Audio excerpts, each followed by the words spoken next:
procurarem a página de abertura do nosso coração, vamos fazer a prece inicial. A página se intitula Educação dos Médiuns. Em Espiritismo, a questão de educação e treinamento dos médiuns é capital. Os bons médiuns são raros, diz-se frequentemente, e a ciência do invisível é a ciência do invisível, privada de meio de ação, somente progride com lentidão. Mas quantas faculdades preciosas não há que se perdem por falta de atenção e de pesquisas? Quantas mediunidades desperdiçadas em frívolas experiências ou empregadas ao sabor do capricho, apenas atraem influência perniciosa e só produzem maus frutos. Quando os médiuns inconscientes de seu papel e do valor do dom que lhes é dado, deixam inutilizadas forças capazes de concorrer para a obra de renovação. A mediunidade é uma flor delicada que precisa, para desabrochar, de precauções atentas e de cuidados assíduos. São necessários o método, a paciência, as altas aspirações, os sentimentos elevados. É necessário, sobretudo, a terna solicitude do Espírito bom que a envolve com o seu amor, com os seus frutos vivificantes. Porém, quase sempre quer-se fazê-la produzir frutos prematuros. Desde então, ela se estiola e se resseca sob o sopro dos espíritos atrasados. Na antiguidade, os sujeitos jovens, revelando aptidões especiais, eram retirados do mundo, colocados fora de qualquer influência degradante, nos lugares consagrados ao culto, cercados de tudo o que podia elevar seu pensamento e seu coração, nele desenvolver o sentido do belo. Assim eram as virgens vestais, as druidisas, as sibilas, etc. Aconteceria o mesmo com as escolas de profetas e videntes da Judéia, colocadas longe do ruído das cidades. No silêncio do deserto, na paz dos cimos, os iniciados sabiam atrair para si as influências superiores e interrogar o invisível. Graças a essa educação, chegava-se a resultados que nos surpreendem. Tais procedimentos são inaplicáveis hoje. As exigências sociais não permitem sempre ao médium consagrar-se como conviria a cultura de suas faculdades. Sua concentração é desviada por mil necessidades da vida em família. Suas aspirações entravadas pelo contato de uma sociedade mais ou menos frívola e corrompida. No livro No Invisível, Leon Denis. Vamos à nossa prece nessa palavra do Jair, o nosso companheiro do céu, que vem trazer para nós, que seja à vontade. A casa está sob o seu comando.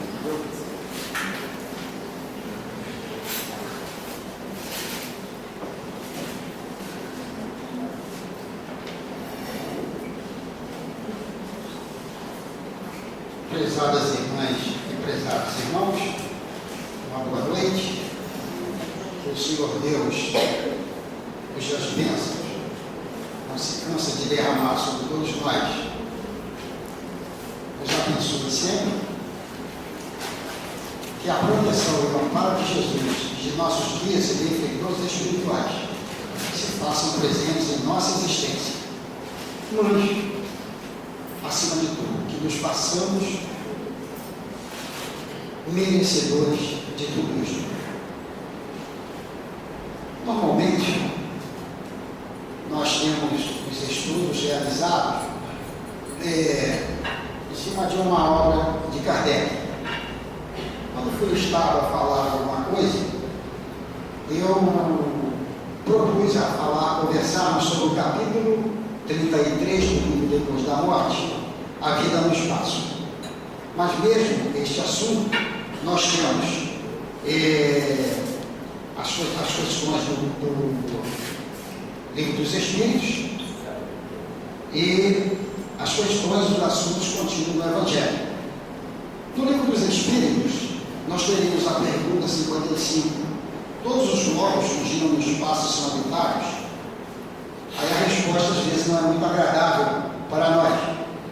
Sim, e o homem da Terra está longe de ser, como supõe, o primeiro em inteligência, em bondade e em perfeição. Isso já é um atestado, nos convocando a algum tipo de mudança. A resposta na íntegra tem mais alguma coisa na resposta. No Evangelho, nós temos o capítulo 2, que fala sobre há muitas moradas na casa do Pai, em consonância com a pluralidade dos mundos habitados no Livro dos Espíritos. E nós englobaremos o nosso assunto, na nossa conversa desta noite, a vida no espaço. Acima de tudo, tenhamos a certeza, a convicção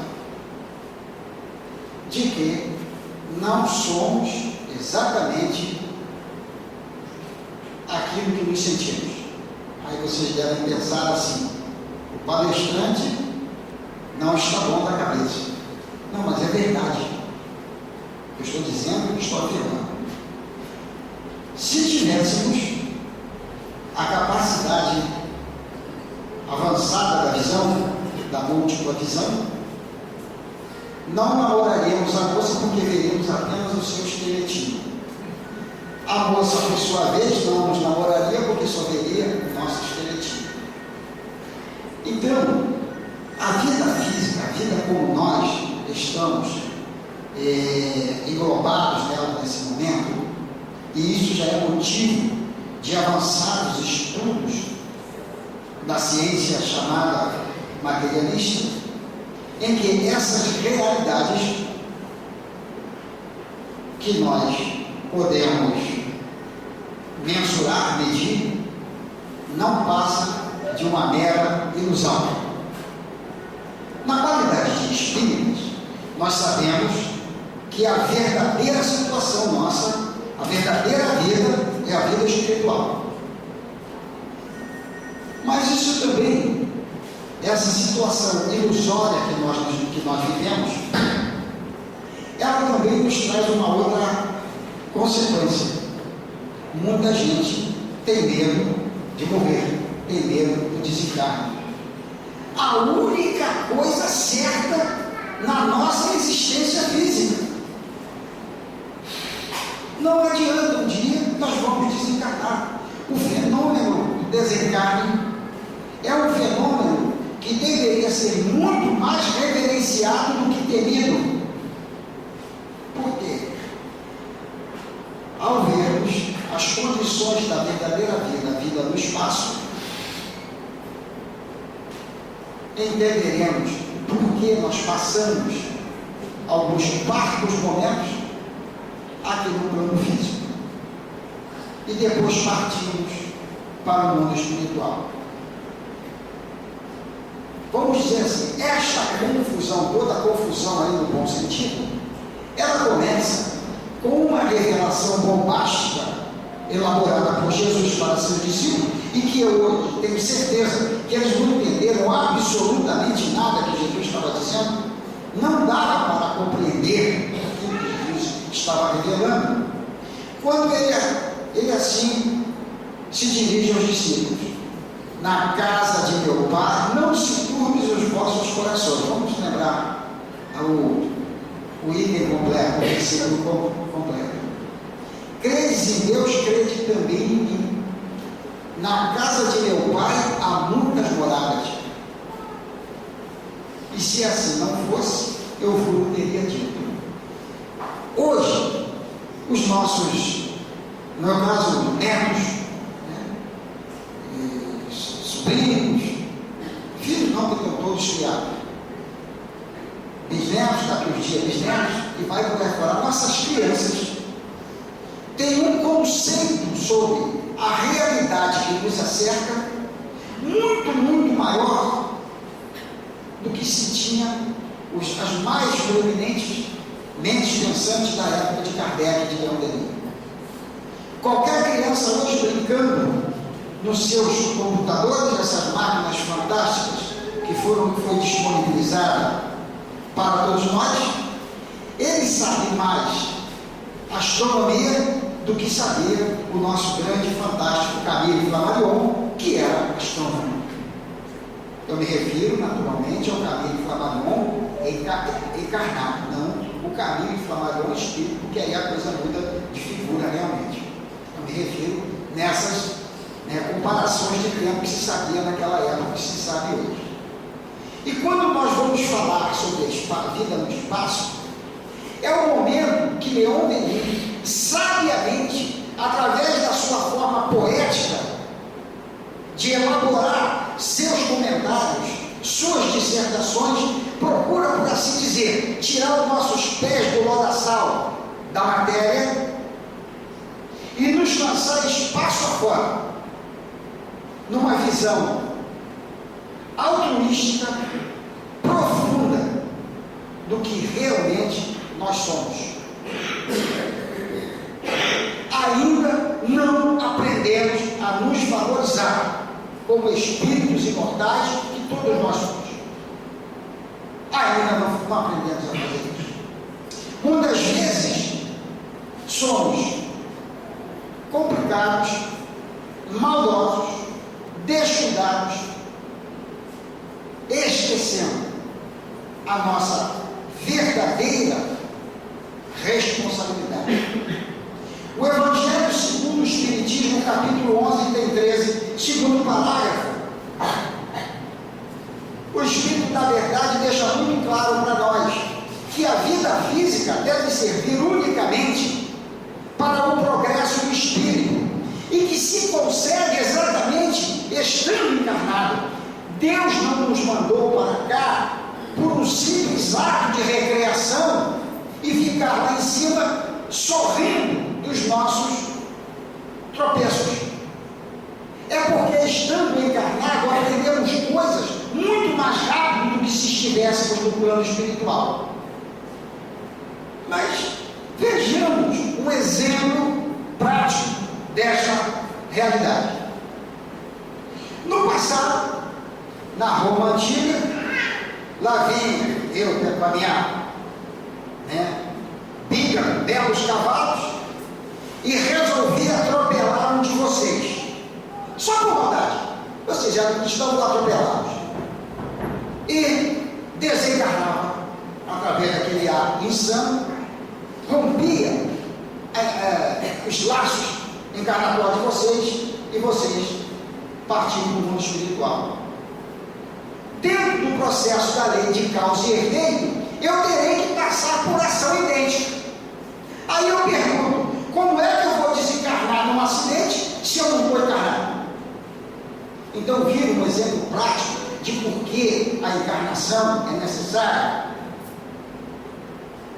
Mas será que a nossa vida é só de dor e de sofrimento? Será que muitas vezes o pequeno obstáculo não vamos dizer assim, grandemente aumentado pela nossa própria incapacidade de analisar o fato e administrá-lo, dar maior importância a alguma coisa que não merece aquela importância? E aquilo torna-se para nós um motivo de angústia, de dor, de queixumes e às vezes até de doenças.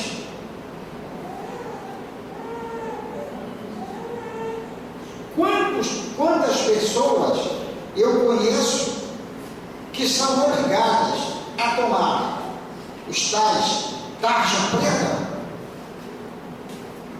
que me desculpem, eu vou ser caridoso, era só colocá-lo num local de trabalho onde pessoas mais necessitadas e realmente sofridas estivessem,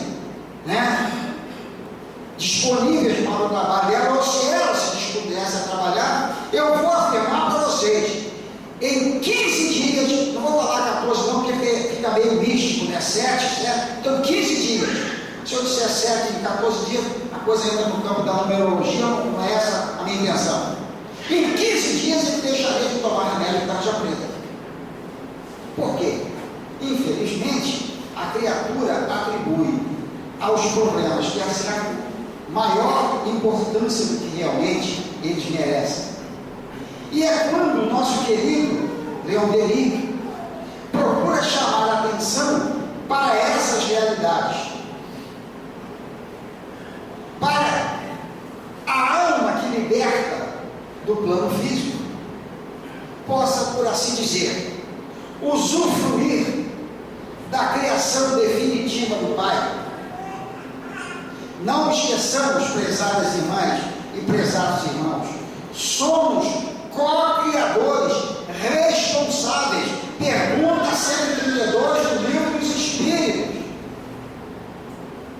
Não é só a encarnação, não existe para que o espírito seja submetido a provas e expiações, não. É principalmente para participar da parte que lhe toca na obra da criação.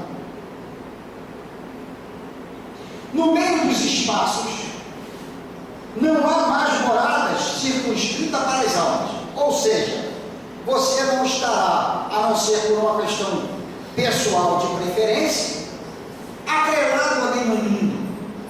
Você terá plena liberdade de ir e vir. Você pode escolher, por exemplo, muitos dos que aqui chegaram em tempos idos que se perdem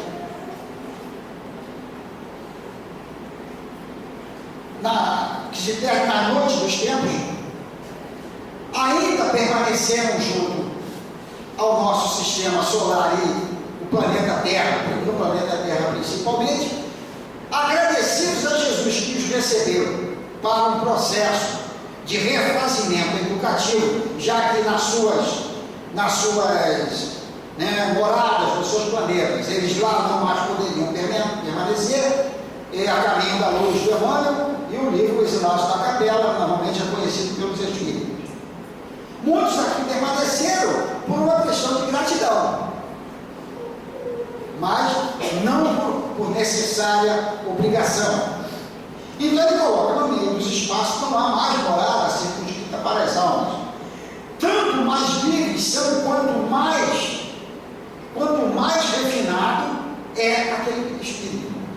Ou seja, à medida que caminhamos, progredimos, aprendemos, ampliamos o nosso sentimento no sentido mais puro da coisa, capaz de amar incomensuravelmente, mais mergulhamos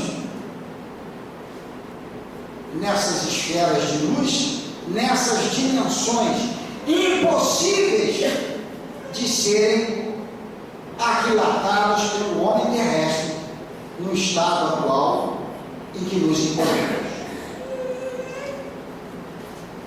Uma outra coisa,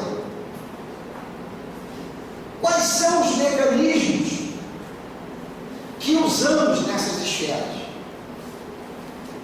Pensamento e vontade.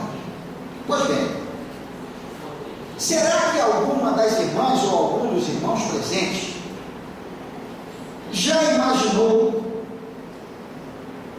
ou já teorizou sobre a possibilidade do Pai Maior apontar um dedo em nossa direção e dizer assim: meu filho, eu vou usar a nossa linguagem, ou minha filha, embora como espírito sabemos que espírito não tem sexo, mas vamos considerar a vibração masculina ou vibração feminina. Pois bem, meu filho ou minha filha, está vendo aquela nuvem estrelar caótica à distância? Estou.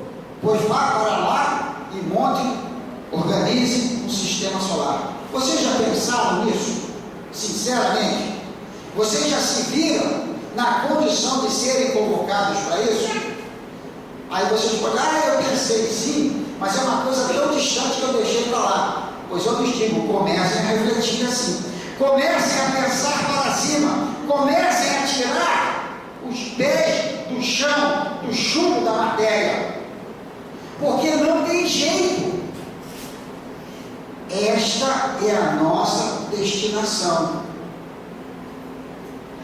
Mas eu sou tão falível, eu sou tão errado, eu cometo tantas bobagens. Pois bem, para isso, nós temos um salutar remédio, ou melhor, um receituário. Todos aqui, com certeza, se não leram, pelo menos já ouviram falar na parábola do filho pródigo. Eu duvido que alguém aqui nunca tenha ouvido, pelo menos, falar na parábola do filho pródigo.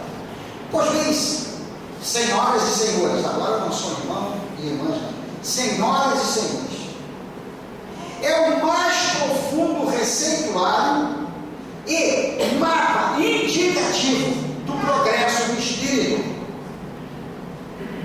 Pai, não quero mais ficar aqui, quero a minha parte. O pai deu tudo que ele tinha direito e ele se foi.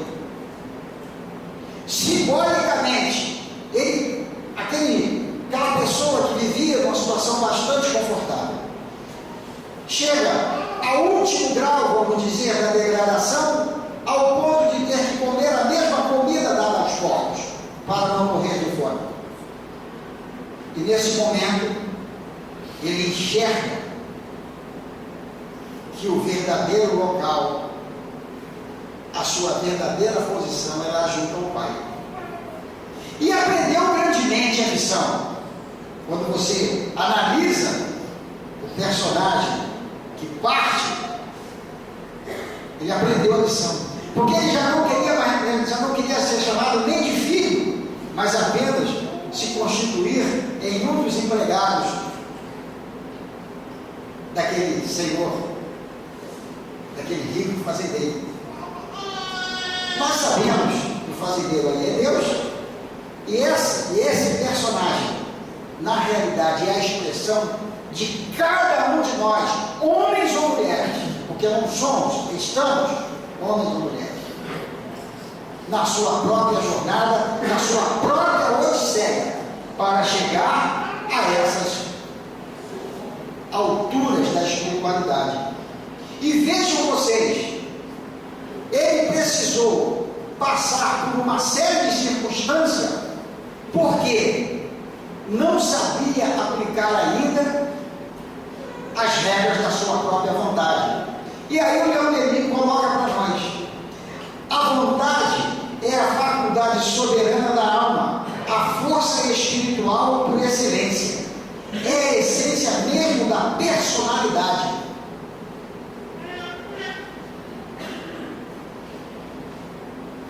Jair, nós precisamos de um evangelizador. Não, isso aí eu não levo jeito para isso não. Vamos começar com as nossas pequenas coisas aqui. Como é que eu vou pleitear um mergulho dentro dessa estrutura maior criada pelo Papai do Céu, se eu não tenho a capacidade, eu me recuso o mais simples trabalho que me é ofertado gratuitamente para a minha própria elevação? O único que vai ser, o primeiro que vai ser levar vantagem desse trabalho sou eu que estou executando. E às vezes não enxergamos isso. Quando essas enormes estruturas ultradimensionais, porque não temos um Deus específico, criador de um universo, mas de universos, daí a teoria dos universos paralelos. Todo mundo já deve ter pelo menos ouvido falar nisso. Como é que nós vamos pretender ações mais profundas, responsabilidades maiores, se não aprendermos ações mais simples e responsabilidades menores? Por isso que é preciso trabalhar, por isso que é preciso cooperar. E a questão de ser bom nos dias de hoje não se trata mais nem de questão religiosa, é uma questão de inteligência, pura inteligência para aqueles que não têm religião. E temos uma companheira do nosso centro, e ela, um dos motivos do seu incômodo, não vou dizer que seja triste, mas se sente incomodada porque o seu esposo é materialista, mas educa o filho para ser útil à sociedade, porque ele diz: eu sou materialista, não sou um criminoso. Quer dizer, por trás do materialismo dele, ele já traz uma certa dose de ética e de inteligência, que eu tenho que educar o meu filho, não para que ele seja um peso na sociedade, mas para que ele possa também cooperar com a própria sociedade. E o Leon Denis prossegue assim: o poder da vontade, né? Seu poder sobre os fluidos é ilimitado e aumenta com a elevação do espelho. A lição dos médios de hoje está falando sobre isso. A nossa lição de abertura. Aí, a gente limita uma série de coisas, né? Aí tem um companheiro que é médium passista e fuma. Ele diz assim: Jair, o pior dia para mim é da segunda, depois das 6 da tarde, até a hora do passe na quarta-feira. Ele disse que tem que fazer um verdadeiro exercício de autocontrole para não colocar cigarro na boca. E aí faz. Eu disse: você está no caminho certo. Se você hoje consegue controlar das 6 horas de espírito, estabelecer o espírito de 6 horas na segunda-feira até o trabalho do passe na quarta-feira, ele não fuma. Daqui um dia você vai passar a semana, vai passar a quinzena e depois larga de fumar. O que é isso senão a demonstração da firme e férrea vontade de vencer uma dificuldade, que é a vontade, o vício do fumo? Então nós vimos na lição de hoje que muitas vezes o médium acaba se estragando, vamos dizer assim, por falta de um conjunto de informações e de estudos que permita a ele essas tarefas que vão levá-los para essa condição mais espiritualizada. Aí vem a questão do fluido no meio terrestre. No meio terrestre, seus efeitos sobre a matéria são limitados, porque o homem ignora-se e não sabe utilizar as potências que nele dormem. Mas nos mundos mais adiantados, o ser humano que aprendeu a querer comanda a natureza inteira, dirige a sua maneira os fluidos materiais, produz fenômenos, metamorfoses que parecem prodígios. Basta ver lá a série de fenômenos desencadeados pelo Cristo. E o que mais me chama a atenção, eu não sei de onde o companheiro realmente tirou aquela imagem. Ele faz uma série de desenhos, né? Esse tipo como se fosse um gibi. O pessoal mais novo não sabe o que é gibi, não, na nossa época não sabia, né? É revista em quadrinho. Ele apresenta uma passagem interessante, aquela em que um centurião vai se valer da força do Cristo para curar um dos seus servos. E o centurião nunca tinha falado com Jesus, e nem Jesus com ele, pelo menos dentro do histórico que nos é passado. E o companheiro desenhou Jesus numa saleta, num cantinho lá, numa mesa, e o centurião se deslocando. Quadra a quadra ali vai aparecendo uma cena que você entende o que ele quis dizer. Quando o centurião botou o pé na soleira da sala em que se encontrava Jesus, de costas, do jeito que estava, ele só aponta assim: pode voltar, teu servo está curado.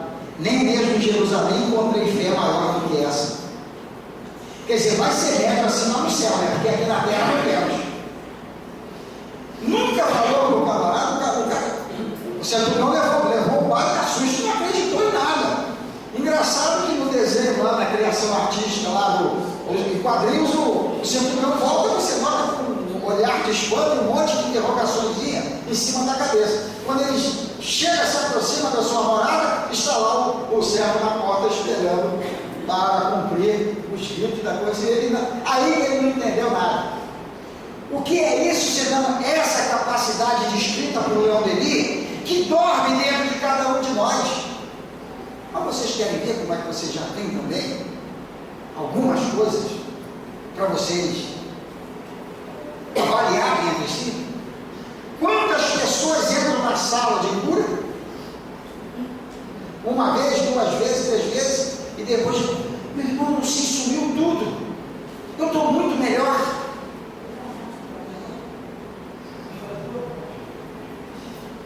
Gente, pessoas que foram para o centro para tomar passe preparatório para uma cirurgia de amputação da perna esquerda, por causa de um câncer ósseo avassalador. Olhe bem, ela não foi tomar passe de cura absolutamente para a cura de câncer ósseo nenhum. Os seus passes foram destinados a uma preparação dela para a perda da perna. Não vou entrar nesse histórico, mas acontece uma série de atropelos e a cirurgia acaba sendo transferida a cirurgia. Só que quando resolveram fazer a cirurgia, os exames pré-operatórios tinham perdido completamente sua validade. Tiveram que fazer outro. Quando fizeram outro, levaram um susto. Não havia mais câncer ósseo. Palavras do especialista para os pais. Existe uma série de acontecimentos em paralelo, mas eu vou pelo principal. Palavras do especialista. Não sei o que vocês estão fazendo nem o que fizeram, mas o que quer que façam, continuem lá. Ele não falou em público, falou para o pai e a mãe. A minha medicina só tinha a oferecer para vocês de volta uma jovem bonita como ela, com 17 anos, mas sem uma perna. E a perna dela, o câncer está curado. Não vamos discutir aqui os aspectos de merecimento, ou isso ou aquilo. O certo é que essa é uma realidade constatada por Leão Denis e que dormita dentro de nós.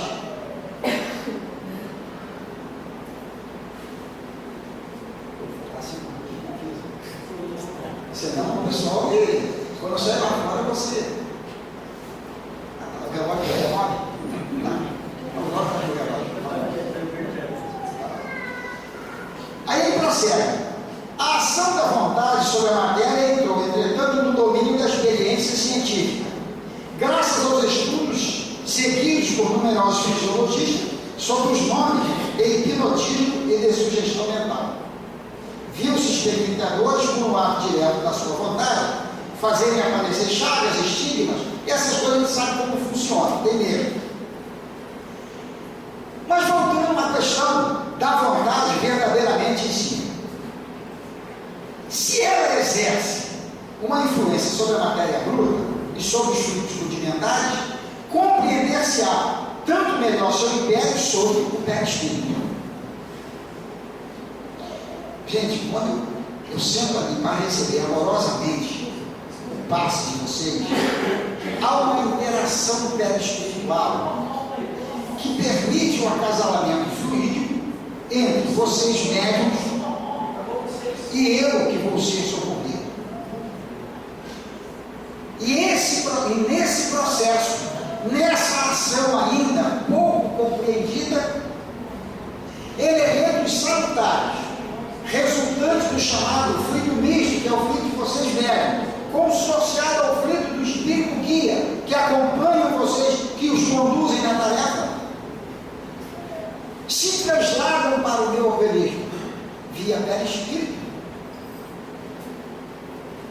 socorrendo, amparando, curando, acalmando. Não existe magia, nem metafísica nenhuma nisso aí. É um processo natural que, quando nos preparamos devidamente para isso, nos credenciamos a exercer ou a executar essa ação do bem. E tudo isso vai permitindo que nós venhamos nos refinando, nos preparando, subindo degrau a degrau a escada que vai nos conduzir um dia finalmente a essas esferas profundas de luz, de paz e de amor, onde o único verbo que se considera, ou pelo menos o verbo principal, é o verbo amar.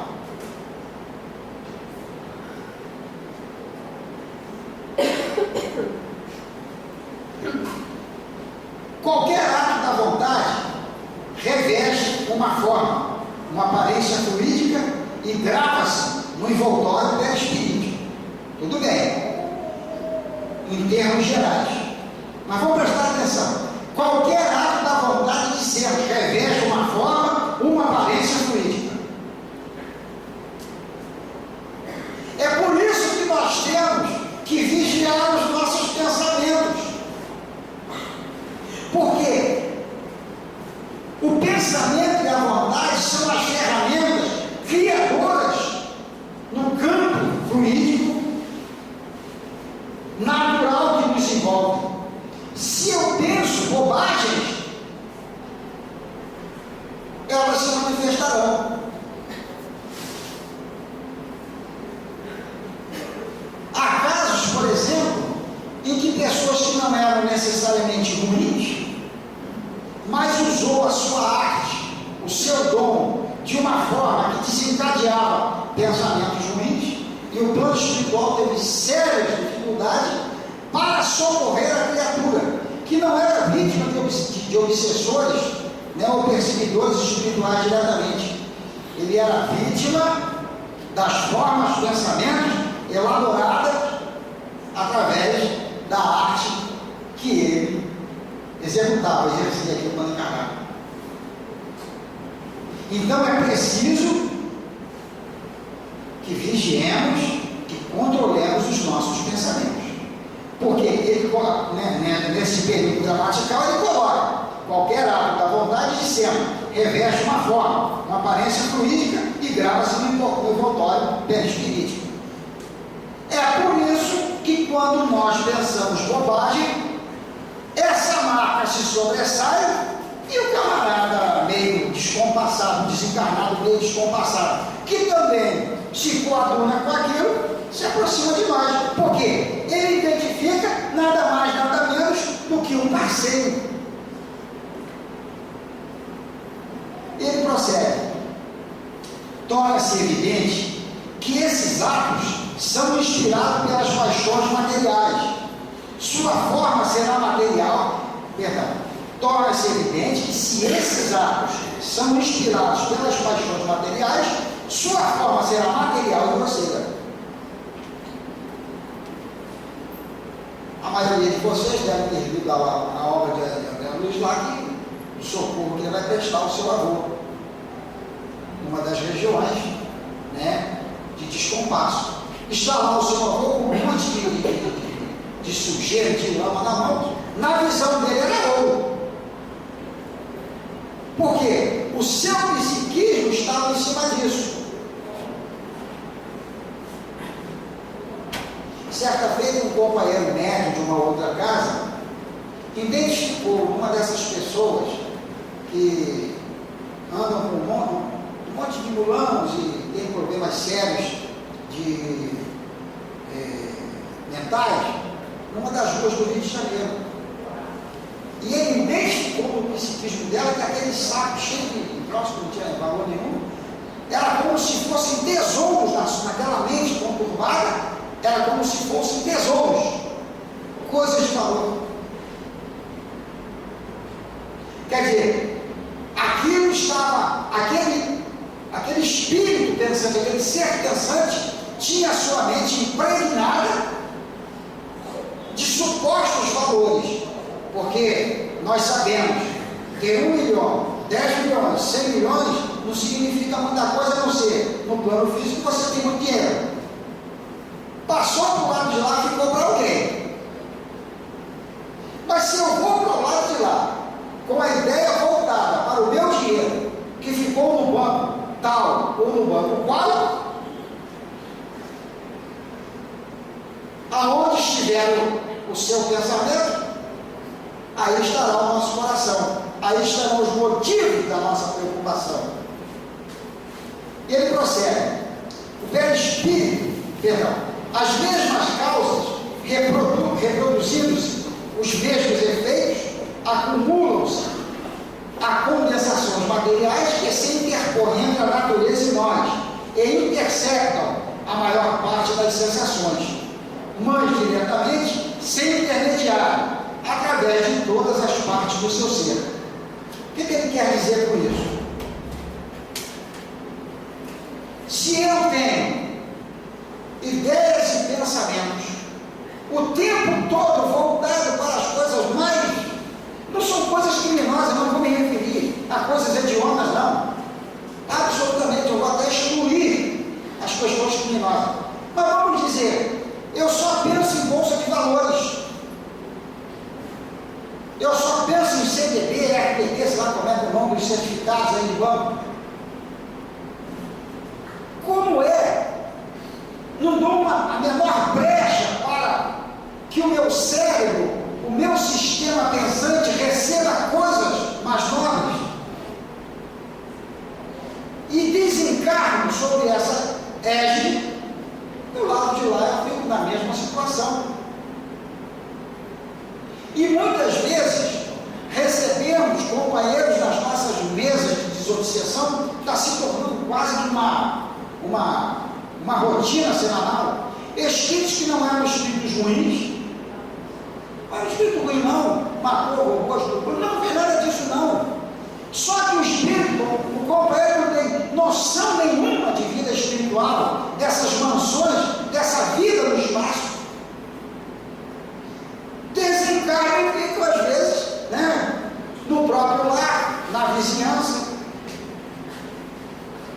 E até como um disse lá, né, eu sou uma alma penada. O Espírito disse isto na mesa da desobsessão. Eu sou uma alma penada. O outro Espírito disse que sentia-se como um balão. Foi difícil entender aquilo. Balão? Ele queria dizer o seguinte, não sabia se estava indo para cima, para baixo, se era dia ou se era noite. Ele estava numa penumbra. Ponto que ele diz que se estivesse no inferno dos cristãos, ele se sentiria feliz porque teria a companhia do demônio correndo atrás dele. Essa era a posição do Espírito. Posteriormente fizemos uma consulta e nos foi passado que foi um companheiro que, apesar de uma série de vantagens que teve na vida física, isolou-se de tudo e de todos. Teve como prêmio do outro lado o quê? O isolamento. Aí nós perguntamos de novo, e não tinha obsessor? Não, porque ele não era uma pessoa má, no sentido de apenas se isolou do mundo das pessoas. Então ele encontrou-se numa atmosfera psíquica dele, ele criou, né, o seu próprio espaço dentro da vida, do espaço que é de luz, de paz, de aprendizado, de progresso, de trabalho. Não nos esqueçamos que quando eu falo de trabalho, eu estou falando com base. Jesus foi muito claro. O Pai trabalha sempre. E eu trabalho também. Ele quis dizer, vocês têm que fazer a mesma coisa. Só que ele foi carinhoso e não falou, né? Mas ele estava dizendo, automaticamente, vocês também têm que trabalhar. Porque o universo, né, a criação, vamos chamar o universo, é muito limitado. A criação, as N dimensões, elas são realmente uma manifestação da profunda dinâmica amorosa do Pai. Isso não pode parar. O espírito evoluído está liberto de todas as necessidades corporais. A alimentação e o sono não têm para ele nenhuma razão de ser. cuidados vãos, os sobressaltos, todas as quimeras que envenenam a existência desse mundo. Espírito que para isso está se preparando. Como é que eu vou me preparar se eu só penso no Vasco, no Botafogo, no Flamengo, no Corinthians, no Palmeiras? Quando meu time perde, eu me sinto no direito de apedrejar o ônibus de você, por exemplo. Me desculpa os torcedores, eu também tenho time, não vou dizer para vocês não. Está tão ruim que eu não vou falar nada. Pois bem, você tem direito de torcer? Tem. Vocês querem ver? O Altinho deve estar contente do outro lado. Ele era tricolor campeão. Eu estou entregando o Altinho. O Altinho era tricolor. Quando o Fluminense ganhava bem, eu chegava no ouvido dele lá, fazia, por 2-1. Quando eu não falava nada, o senhor me falou, o Fluminense perdeu. Quando eu não falava nada, ele sabia que o Fluminense tinha perdido. Não pode se comparar você gostar de um time de futebol, nada disso é crime, nada disso é pecado, ninguém está proibido de torcer por um time de futebol. Mas eu não posso trocar o trabalho da minha casa espírita pelo jogo, eu ia dizer o nome, mas que eu falei o nome do estado, se eu falo o nome do estado, eu não sei acompanhar meu time. Pelo jogo do Maracanã, que agora está suspenso, ou no Engenhão, mas também não sou Botafogo. Daqui a pouco vai começar. Bom, nada dessas coisas pode nos tirar do sério. O time perdeu, você vai fazer o quê? Você não está em campo, você não ganha 30, 40 minutos para jogar. Paciência. Temos o direito, sim, dentro de um certo controle, de gostar de futebol. Mas eu gosto de ouvir um samba, um pagode. Qual é o problema de você ouvir um pagode? Você fica ouvindo um pagode enquanto os outros irmãos estão no centro ralando, trabalhando? Não, isso não é o problema. Mas aí eu gosto de ir uma praia. Qual é o problema? Não tem problema nenhum. Agora, eu vou para a praia, fico lá 2-3 meses e o restante dos companheiros aqui, né, se esgoelando para atender a necessidade da casa. Aí eu estou entrando no campo do abuso. Tá? Seguindo. Aí vamos ver, aqui nós vemos os espíritos evoluídos. Os espíritos inferiores levam consigo, além de tudo, seus hábitos, suas necessidades, suas preocupações materiais. Eu estou falando isso desde lá de trás para vocês. Preocupação material. O camarada desencarna, chega lá, eu quero minha mulher. Ou o contrário, a mulher desencarna, eu quero meu marido. Olha, eu vou usar uma frase dos meninos aí. Perdeu. Trata de se recompor, porque se tu voltar para lá, é obsessor. Ou se for mulher, é obsessor. Trata de procurar o teu caminho do lado de lá. Sim. Não tem problema que seja uma instituição católica no plano espiritual, seja lá o que for. Eu não estou discutindo aqui qual será a mansão que você vai escolher. Mas procura viver agora uma vida de espírito. Não, os espíritos inferiores aí, não podendo elevar-se acima da atmosfera terrestre, voltam para participar da vida dos humanos, misturar-se às suas lutas, seus trabalhos, seus prazeres, suas paixões, seus apetites, sempre despertos, superexcitados pelo contato contínuo com a humanidade. Acabamos a impossibilidade de satisfazê-lo. Torna-se também uma causa de tortura. Ora, eu desencarno, não procuro o centro espírita Bom Jesus, não procuro o centro espírita João Fusco, não procuro o Chico Xavier de São Joaquim, não procuro qualquer uma das casas espíritas com as quais já tive ligação. E volto lá para casa da Fátima, ela vai montar uma mesa de desobsessão lá dentro de casa e mandar me amarrar lá na hora. Por quê? Eu não tenho mais nada para fazer aqui. A minha tarefa agora é esquecer as preocupações terrestres e continuar no afã do trabalho do lado de lá. No mínimo, eu posso adentrar o centro espírita Bom Jesus na qualidade do mais insignificante servidor de retirar algum tipo de elemento extraído das pessoas atendidas e conduzi-las para uma lata de lixo, alguma coisa no plano espiritual.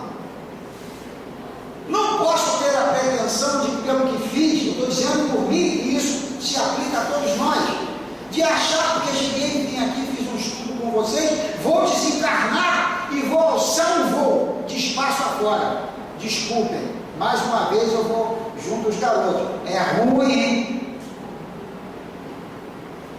Temos que nos conscientizar das nossas responsabilidades, do nosso trabalho. Temos que ter carinho por isso, porque é socorrendo que somos socorridos, é amparando que somos amparados, e é todo esse trabalho, independente mesmo até da própria crença. A vantagem que você tem de estar no Espiritismo é que você parte com certos conhecimentos objetivos que clareiam a tua jornada no mundo espiritual. Mas o bem, ele não tem religião, ele não tem filosofia. O bem é o bem. E seria uma injustiça que alguém, por não ser desta ou daquela crença, e que fosse uma criatura reconhecidamente boa, não tivesse o amparo das esferas superiores, que todos nós sabemos que só optam pelo trabalho do bem e na justiça.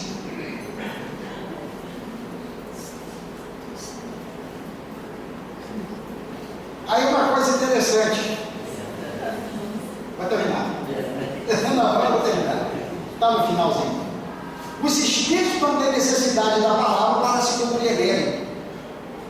Na época de Kardec II, Obras Póstumas, chamava-se telegrafia do pensamento. Ele não tinha uma outra expressão mais acadêmica. Hoje nós conhecemos isso com o nome de quê? Telepatia.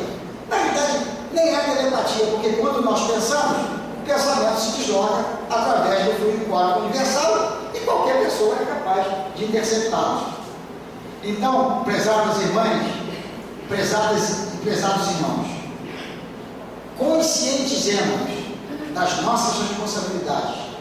E acima de tudo, eu fico muito contente com o grupo de trabalho de Bom Jesus.